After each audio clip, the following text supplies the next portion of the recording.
السلام علیکم. ٹیلی اسکول کے اس ایجوکیشن پروگرام میں خوش آمدید. یہ پروگرام ٹی وی پر حکومت پاکستان اور سبق فاؤنڈیشن کی شراکت سے پیش کیا جا رہا ہے. اس کے لیسنز پاکستان کے تمام تعلیمی بورڈ بشمول کیمبرج کے سلیبس کے مطابق تیار کیے گئے ہیں، جس میں ایجوکیشن کانٹینٹ سبق فاؤنڈیشن پرووائڈ کر رہی ہے. سبق فاؤنڈیشن کی ویب سائٹ sabak.pk پر KG سے 12ویں جماعت تک ویڈیوز اور پریکٹس ٹیسٹ بالکل مفت دستیاب ہیں. آج کے انگلش لیسن میں رائٹنگ سکلز میں سے سمری رائٹنگ کے ٹاپک کو کور کیا جائے گا. یہ ٹاپک پاکستان کے تمام تعلیمی بورڈز اور کیمبرج میں کلاس 10 کے کورس کے اندر موجود ہے. اس ویڈیو لیکچر کی مدد سے جو مقصد ہم حاصل کر سکیں گے وہ یہ ہے کہ آپ سیکھ سکیں گے استعمال اور پہچان سمری رائٹنگ سکلز کا.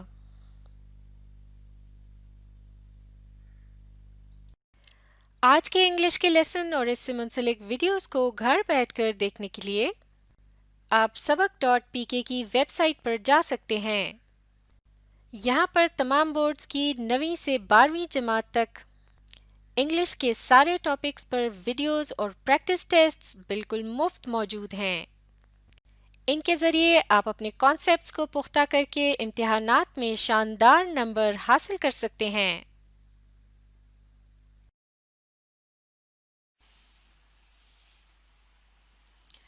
اس ویڈیو میں ہم پڑھیں گے سمری رائٹنگ کے متعلق. جب بھی کسی کہانی یا نظم وغیرہ کا اپنے آسان الفاظ میں 1/3 یعنی 1/3 الفاظ میں خلاصہ کیا جاتا ہے تو اسے سمری رائٹنگ کہا جاتا ہے. یعنی جب سمری کی جاتی ہے تو جو پیسج سامنے آتا ہے اس کی جو لمبائی ہے وہ اس سے 3 گنا کم ہوتی ہے جو کہ اصل پیسج کی لمبائی ہوتی ہے. مثال کے طور پر اگر اصل پیسج کے اندر 300 الفاظ استعمال کیے گئے ہیں ہمارے پاس صرف 100 الفاظ باقی رہ جانے چاہیے. تو اس کا مطلب یہ ہوا کہ سمری کی جو لمبائی ہے وہ اصل مضمون کے مقابلے میں خاصی کم ہوتی ہے. تو ایسا کرنے کے لیے جب سمری لکھی جاتی ہے تو اصل مضمون میں سے تمام غیر ضروری باتیں نکال کر صرف اہم باتوں کے اوپر فوکس کیا جاتا ہے اور انہیں اپنے الفاظ میں لکھ دیا جاتا ہے. سمری لکھتے وقت اس بات کا خاص خیال رکھا جاتا ہے کہ اس میں کسی غیر ضروری بات یا اپنی ذاتی رائے کو شامل نہ کیا جائے اور جو اصل مضمون یا کہانی وغیرہ میں یا پھر نظم میں بات کہی گئی ہے صرف اسی بات کو ہی چند الفاظ میں سمرائز کر دیا جائے. ایک اور اہم بات جو سمری رائٹنگ سے متعلق ہے وہ یہ ہے کہ سمری کرتے وقت جب ہم ایک مرتبہ تحریر لکھ لیتے ہیں تو اسے اچھی طرح سے پڑھ کے مزید ایڈٹ وغیرہ بھی کیا جا سکتا ہے. یعنی اس میں سے مزید اگر کوئی غیر ضروری باتیں نکالنی ہو یا جملوں اور الفاظ کی ترتیب وغیرہ تبدیل کرنی ہو تو اس کی بھی گنجائش ہوتی ہے. تو کسی بھی کہانی یا پیسج کو اچھی طرح سے پڑھ کر سمجھنے کے بعد جب ہم اس کی سمری لکھنا شروع کرتے ہیں تو پہلے ہم ڈرافٹ 1 لکھ لیتے ہیں. یعنی جب اسے ایک مرتبہ سمرائز کر کے لکھتے ہیں تو وہ ڈرافٹ 1 کہلایا جائے گا. پھر جب اسے مزید ایڈٹ وغیرہ کیا جاتا ہے یعنی اس میں سے غیر ضروری باتیں وغیرہ نکال دی جاتی ہیں تو پھر اسے دوبارہ نیٹ کر کے لکھا جاتا ہے اور وہ ڈرافٹ 2 کہلایا جائے گا. یعنی ہمیں بار بار اس پیسج کو ریڈ کرنا یعنی پڑھنا پڑتا ہے. پھر ہم اسے چیک کرتے ہیں اور ساتھ ہی ہم اس کو ایڈٹ کرتے ہیں یعنی اس میں سے غیر ضروری باتیں وغیرہ نکال دیتے ہیں اور پھر اسے ری رائٹ کرتے ہیں یعنی دوبارہ سے لکھ لیتے ہیں. تو اس طرح سے سمری کرتے وقت ہمیں ان مختلف سٹیپس کو دہرانا پڑتا ہے تاکہ بالآخر ہم ایک معیاری یعنی اچھی سمری لکھ سکیں. اور جب آپ کو یہ یقین ہو جائے کہ آپ کا ڈرافٹ جو ہے وہ بالکل سمری کے عین مطابق ہے یعنی اس پر پورا اترتا ہے تو پھر آپ اس کو فائنل ڈرافٹ کے طور پر یا پھر فائنل سمری کے طور پر نیٹس میں لکھ کر پیش کر سکتے ہیں چیک ہونے کے لیے. تو چلیے اب ہم سمری رائٹنگ سیکھنے کے لیے اس کہانی سے مدد لیتے ہیں. کہانی کا نام ہے دی اینٹس اینڈ دا گراس ہاپر یعنی چونٹیاں اور ٹڈا. تو چلیے سب سے پہلے اسے مل کر پڑھنے اور سمجھنے کی کوشش کرتے ہیں. One bright day in late autumn, a family of ants was running about in the warm sunshine. یعنی موسم خزاں کے آخری دنوں میں چونٹیوں کا ایک خاندان جو تھا وہ تیز دھوپ میں ادھر ادھر بھاگ رہا تھا، گرم دھوپ میں. Drawing out the green the head stored up during the summer, اور وہ ان دانوں کو خشک کرنے کی کوشش کر رہے تھے جنہیں انہوں نے گرمی کے موسم میں جمع کیا تھا. When a starving grasshopper, his fiddle under his arm, came up and humbly begged for a bite to eat. اس موقع پر ایک ٹڈا، جیسے کہ اس تصویر میں آپ دیکھ سکتے ہیں، چونٹیوں کے اس خاندان کے پاس آیا، اور اس ٹڈے کے پاس کیا تھا؟ اس کے ہاتھ میں ایک، یہ اس تصویر میں جیسے کہ آپ دیکھ سکتے ہیں، وائلن نما ایک ساز ہے جسے فڈل کہا جاتا ہے. تو ٹڈا جو تھا وہ بھوک سے نڈال ہو رہا تھا، اسے کہتے ہیں سٹارونگ. اور پھر اس نے آ کر چونٹیوں سے ہمبلی یعنی بڑے ادب کے ساتھ کچھ کھانے کو مانگا. اب آگے پڑھتے ہیں. What? cried the ants in surprise. یعنی چونٹیاں ٹڈے کی اس بات سے چونک گئیں، بہت حیران ہوئی، اور انہوں نے کہا کیا؟ Haven't you stored anything away for the winter? کیا تم نے سردیوں کے لیے کچھ بھی جمع نہیں کیا تھا؟ What in the world were you doing all last summer? آخر تم پچھلی گرمیوں میں کیا کرتے رہے ہو؟ اب اگلے حصے کو پڑھتے ہیں. I didn't have time to store up any food, whined the grasshopper. یعنی میرے پاس کھانا جمع کرنے کا وقت ہی نہیں تھا، ٹڈا بڑبڑایا. I was so busy making music that before I knew it, the summer was gone. یعنی میں گانے بجانے میں اس قدر مصروف تھا کہ اس سے پہلے مجھے ہوش آتا گرمی کا موسم ختم ہو چکا تھا. The ants shrugged their shoulders in disgust. یعنی چونٹیوں نے حقارت سے یعنی نفرت سے اپنے کندھوں کو جھٹکا، اور وہ کہنے لگی. Making music, were you? They cried. Very well. Now dance. اچھا تو تم گاتے بجاتے رہے ہو، وہ چلائیں. بہت خوب، چلو اب ناچو. And they turned their backs on the grasshopper and went on with their work. اور انہوں نے ٹڈے سے کمر موڑ لی یعنی اسے نظر انداز کر دیا، اور وہ دوبارہ اپنے کام میں مصروف ہو گئیں. There's a time for work and a time for play. تو اب یہاں اس کہانی میں جو سبق ملتا ہے اس کا ذکر ہو رہا ہے کہ کام کا اپنا وقت ہوتا ہے جبکہ کھیل کا وقت الگ ہوتا ہے. یعنی کام کو کام کے وقت پر کرنا چاہیے اور کھیل کو کھیل کے وقت، ورنہ ٹڈے جیسا انجام ہو سکتا ہے. تو اب اس کہانی کی سمری کرنے سے پہلے سوال کو اچھی طرح سے دیکھنا ہوگا. اگر سوال میں آپ سے صرف سمری کرنے کو کہا گیا ہے تو اس میں کہانی کے سبق وغیرہ سے متعلق کوئی بات شامل کرنے کی ضرورت نہیں ہوگی، لیکن اگر سوال میں اس سے متعلق بھی کہا گیا ہے کہ اس کے سبق کو بھی ساتھ میں بیان کریں تو اسے بھی چند الفاظ میں یعنی کم سے کم الفاظ میں آپ کو ساتھ ہی بیان کرنا ہوگا. اس کے علاوہ یہاں آپ جو دیکھ رہے ہیں اسپیچ مارکس کے نشان، یعنی یہاں پر ڈائریکٹ اسپیچ کا یعنی ان الفاظ کا استعمال کیا گیا ہے جو کسی کے کہے ہوئے الفاظ ہیں، تو انہیں بھی سمری کے دوران شامل کرنے کی ضرورت نہیں ہوگی، بلکہ ان کے متعلق اپنے آسان الفاظ میں یعنی انڈائریکٹ اسپیچ میں اور بہت مختصر انداز میں ان کے متعلق ہمیں سمری کے اندر لکھنا ہوگا. اس کے علاوہ سمری لکھتے وقت اصل پیسج کے اندر جو الفاظ وغیرہ استعمال کیے گئے ہیں انہیں دہرانے کی بالکل ضرورت نہیں ہوتی، یعنی کہ بالکل اسی طرح سے لکھنے کی کوئی قید نہیں ہوتی. مثال کے طور پر اگر لفظ اسٹارونگ اصل پیسج کے اندر استعمال کیا گیا ہے تو سمری کرتے وقت اس کی جگہ ویری ہنگری کے الفاظ استعمال کیے جا سکتے ہیں. تو پہلا ڈرافٹ لکھنے سے پہلے پیسج کو ایک مرتبہ پھر سے پڑھا جائے گا اور اس میں سے غیر ضروری باتوں کو کٹ کیا جا سکتا ہے یعنی اسے ایڈٹ کیا جائے گا. جیسا کہ اس پہلے جملے میں آپ دیکھ سکتے ہیں ون برائٹ ڈے ان لیٹ آٹم، تو یہ جو اضافی معلومات ہے اس کو اگر کٹ کر دیا جائے اور صرف ان اہم باتوں کو دیکھا جائے یعنی کہانی کے صرف اہم واقعات پر نظر رکھی جائے اور انہیں سمری میں شامل کرنے کی کوشش کی جائے تو ہمیں بہت آسانی ملے گی. لہٰذا اس میں سے ہم غیر ضروری باتوں کو نکالتے چلے جائیں گے. تو اس سے آگے لکھا ہے family of ants was running about, تو یہ ایک اہم بات ہے جس سے پتہ چل رہا ہے کہ اس کہانی میں کون کیا کر رہا تھا۔ اب اس کے بعد یہ جو لکھا ہے ان دا وارم سنشائن، اس کو بھی کٹ کیا جا سکتا ہے، لیکن اس کے بعد یہ جو حصہ ہے ڈرائنگ آؤٹ دا گرین، یہ اہم ہے کیونکہ اس سے پتہ چل رہا ہے کہ وہ کیا کر رہی تھی۔ Drawing out the green the head stored up during the سمر۔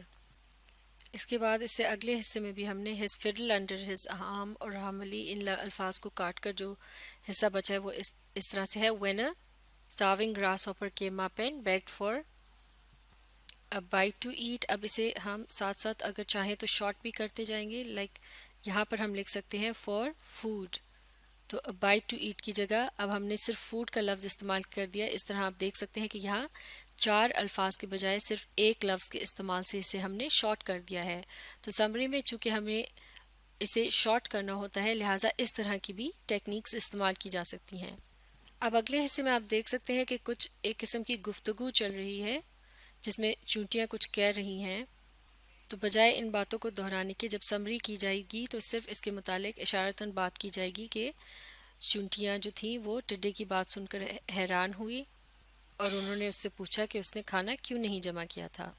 یعنی اس بات کو ہم اپنے الفاظ میں آسان بنا کر اور چند الفاظ میں لکھنے کی کوشش کریں گے، یعنی اس کے لیے کم سے کم الفاظ استعمال کریں گے۔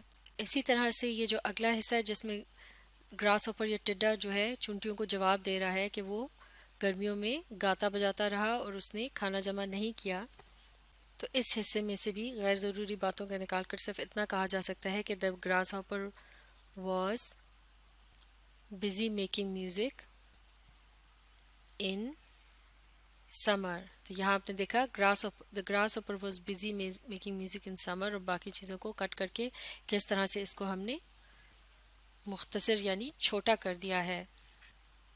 اسی طرح سے باقی کی بھی غیر ضروری باتوں کو کٹ کرتے ہوئے اب ہم صرف اہم باتوں کو دیکھیں گے۔ تو اگلے حصے میں بھی صرف یہ بات اہم ہے کہ they turned their backs on the grasshopper and went on with their work، یعنی چونٹیوں نے اس کی کوئی مدد نہیں کی۔ اور جہاں تک یہ اس کہانی کے مورل یعنی سبق کا تعلق ہے تو اسے سمری کے اندر شامل کرنا اتنا اہم یا ضروری نہیں ہے، یہ سوال پر ڈپینڈ کرتا ہے کہ اس میں اس کے متعلق پوچھا گیا ہے یا نہیں۔ تو یہ جو عمل ابھی میں نے آپ کے سامنے کیا جس میں میں نے غیر ضروری باتوں کو کٹ کیا اور کچھ لمبی باتوں کو چھوٹا کرنے کی کوشش کی، یہ عمل ایڈیٹنگ کہلایا جاتا ہے۔ اب میں باقی بچی ہوئی لائنوں کو پڑھنے کی کوشش کروں گی، اسے ریڈ کرنا کہتے ہیں، یعنی یہ ہے ریڈنگ کا عمل، یہ ایک قسم کا ہم اسے ری چیک کر رہے ہیں اور پھر اس کے بعد اسے ری رائٹ کیا جائے گا، یعنی اسے لکھا جائے گا اور وہ کہلایا جائے گا ڈرافٹ 1۔ تو اسے مل کر پڑھتے ہیں۔ A family of ants was running about, drying out the grain they had stored up during the summer when a grasshopper came up and begged for food۔ اور اگر اگلے حصے کو اپنے الفاظ میں کہا جائے تو اس طرح سے کہہ سکتے ہیں The ants were surprised and asked the grasshopper why he did not have any food۔ اور پھر اگلی بات کو اس طرح سے سمرائز کیا جا سکتا ہے The grasshopper replied he was busy making music in summer۔ اور اب یہاں دے کی جگہ دی اینٹس کے الفاظ استعمال کیے جا سکتے ہیں اور اس طرح سے یہ ہو جائے گا دی اینٹس turned their backs on the grasshopper and went on with their work۔ لیکن اب بہتر یہ ہوگا کہ ان بچے ہوئے الفاظ کو پڑھنے کے بعد یعنی ریڈنگ کے عمل سے گزرنے کے بعد اب ہم جب ڈرافٹ لکھنے لگیں تو اسے اپنے ذہن سے لکھنے کی کوشش کریں تاکہ ہم اسی بات کو اپنے الفاظ میں بیان کر سکیں۔ اور ہم نے یہ بھی یاد رکھنا ہے کہ اس میں ہم نے کسی اضافی بات کو شامل نہیں کرنا، یعنی اپنی طرف سے کسی اور بات کا اس میں اضافہ نہیں کرنا۔ تو اب یہاں میں آپ دیکھ سکتے ہیں کہ اس کہانی کو پڑھنے کے بعد اور ایڈٹ کرنے کے بعد میں نے ڈرافٹ 1 لکھنے کی کوشش کی اور کس طرح سے میں نے اسے پھر مزید ایڈٹ کر کے ڈرافٹ 2 لکھا اور پھر اسے فائنل ڈرافٹ کے طور پر پیش کیا کیونکہ وہ مجھے سمری کے لحاظ سے بالکل مناسب لگ رہا تھا۔ تو ڈرافٹ 1 کو مل کر پڑھتے ہیں۔ The story is about ants and a grasshopper، یعنی یہ کہانی چونٹی اور ٹڈے کے متعلق ہے۔ The ants were very hard working and they had collected their food for winter in time، یعنی چونٹیاں بہت محنتی تھیں اور انہوں نے اپنا سردی کا جو کھانا تھا اسے وقت پر جمع کر لیا تھا۔ When the ants were drying the collected grains, a grasshopper came by and asked for food۔ جب وہ کھانا جمع کر رہی تھی تو ایک ٹڈا ان کے قریب آیا اور اس نے ان سے کھانا مانگا۔ The ants inquired why he did not have his own food اور چونٹیوں نے اس سے پوچھا کہ اس کے پاس اس کا اپنا کھانا کیوں موجود نہیں تھا. The grasshopper told them how he had wasted time in playing music instead of collecting food. تو اس نے انہیں بتایا یعنی ٹڈے نے بتایا کہ وہ کس طرح سے گانے بجانے میں اپنا وقت ضائع کرتا رہا اور اس نے کھانا جمع نہیں کیا تھا. The ants refused to help him. چونٹیوں نے اس کی مدد کرنے سے انکار کر دیا. Therefore, the moral of the story is that we should never waste our time. When we have some important work to do, we should play in our free time. تو لہٰذا چونٹیوں نے اس کی مدد کرنے سے انکار کر دیا. تو اس کہانی میں ہمیں یہ سبق ملتا ہے کہ ہمیں اگر کوئی اہم کام کرنا ہو تو اس وقت ہمیں اپنا وقت نہیں ضائع کرنا چاہیے اور کھیل کو صرف فارغ وقت میں کھیلنا چاہیے. تو اس ڈرافٹ 1 کو لکھنے کے بعد مجھے یہ محسوس ہوا کہ یہ ابھی بھی خاصا لمبا ہے اور اسے 1/3 الفاظ تک لانے کے لیے میں نے اس میں سے مزید غیر ضروری باتوں کو جیسا کہ یہاں جو ذکر کیا گیا ہے کہ کس طرح سے چونٹیاں جو ہے دانے کو خشک کرنے کی کوشش کر رہی تھی اور کس طرح سے گراس ہاپر ان کے قریب آیا وغیرہ اس طرح کی باتوں کو میں نے یہاں سے اس میں سے کٹ کر دیا ہے. اس کے علاوہ یہ جو آخری حصہ ہے جس میں کہانی کے سبق سے متعلق بتایا گیا ہے اسے بھی میں نے یہاں سے نکال دیا ہے. تو ڈرافٹ 1 کو ایڈٹ کرنے کے بعد پھر میں نے اسے ریڈ کیا اور پھر اپنے ذہن سے اپنے الفاظ میں یعنی آسان الفاظ میں اسے یہاں لکھنے کی کوشش کی اور اس طرح سے یہ بن گیا ڈرافٹ 2. اسے مل کر پڑھتے ہیں. This story is about ants and a grasshopper یعنی یہ کہانی چونٹی اور ٹڈے کے متعلق ہے. The ants were very clever and smart. چونٹیاں جو تھیں وہ بہت چالاک اور ہوشیار تھیں. They collected their food in summer to use it for winter. انہوں نے گرمیوں میں سردیوں کے لیے کھانا جمع کر لیا تھا. The grasshopper wasted his time in playing music and did not have any food for winter. جبکہ ٹڈے نے گانے بجانے میں اپنا وقت ضائع کیا تھا اور سردیوں میں اس کے پاس کھانے کے لیے کچھ نہیں تھا. When he became hungry and asked the ants for food, they refused to help him. اور جب اسے بھوک لگی تو اس نے چونٹیوں سے کھانا مانگا لیکن انہوں نے اس کی مدد کرنے سے انکار کر دیا. تو اس طرح سے آپ نے دیکھا یہ ہے ڈرافٹ 2. یہ اصل پیسج کا جو ہے صرف 1/3 حصہ ہے. اس میں صرف اہم باتوں کو شامل کیا گیا ہے اور اپنی طرف سے کسی بات کا اضافہ نہیں کیا گیا. لہٰذا یہ سمری کے اصولوں کے عین مطابق ہے اور اس میں مزید کچھ ایڈٹ وغیرہ کرنے کی گنجائش نہیں ہے. لہٰذا اس ڈرافٹ 2 کو میں نے فائنل ڈرافٹ کے طور پر پیش کیا ہے. تو لہٰذا اس طرح سے سمری کی جاتی ہے اور اس ویڈیو سے آپ فائدہ اٹھانے کے لیے اسے بار بار ری پلے کر کے اس کے ساتھ ساتھ پڑھنے سمجھنے اور لکھنے کی پریکٹس جاری رکھیے. اس سے اگلی ویڈیو میں ہم اسی کہانی سے متعلق پیرافریزنگ کرنے کا یعنی تشریح کرنے کا طریقہ سیکھیں گے.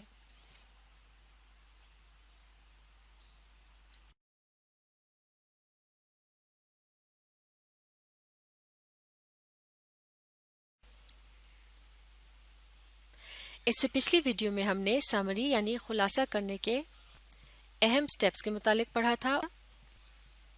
اس فلو چارٹ میں وہ تمام سٹیپس دیے گئے ہیں جنہیں سمری یا خلاصہ لکھتے وقت فالو کرنے سے ایک بہترین سمری تشکیل دی جا سکتی ہے. تو اب ہم اس ویڈیو میں اسی فلو چارٹ کو سامنے رکھتے ہوئے ولیم ورڈزورتھ کی مشہور نظم ڈیفوڈلز کا خلاصہ کریں گے. چلیے ان سٹیپس کو مل کر پڑھتے ہیں. ریڈنگ اسکمنگ یعنی دی گئی تحریر کو سرسری سے پڑھنا اور ایسا کیا جاتا ہے اس تحریر کے مرکزی خیال کا پتہ لگانے کے لیے. اگلا سٹیپ ہے اسکیننگ جو کہ آؤٹ لائننگ اور ایکسٹریکٹنگ پر مشتمل ہوتا ہے یعنی اسی تحریر کو ایک مرتبہ پھر غور سے پڑھا جاتا ہے اور اس میں مرکزی خیال کے مطابق اہم نکات کو ہائی لائٹ کیا جاتا ہے. اس کے لیے انڈر لائننگ کا استعمال ہو سکتا ہے. اضافی چیزوں کو اومٹ کرنے کے لیے انہیں کٹ کیا جا سکتا ہے یا پھر نوٹس بھی بنائے جا سکتے ہیں. اگلا سٹیپ ہے rereading outlining organising ideas. تو اسکیننگ کرنے کے بعد اور ایڈٹ کرنے کے بعد جو مواد بچ جاتا ہے اسے دوبارہ سے پڑھا جاتا ہے تاکہ خیالات کو ترتیب دی جا سکے.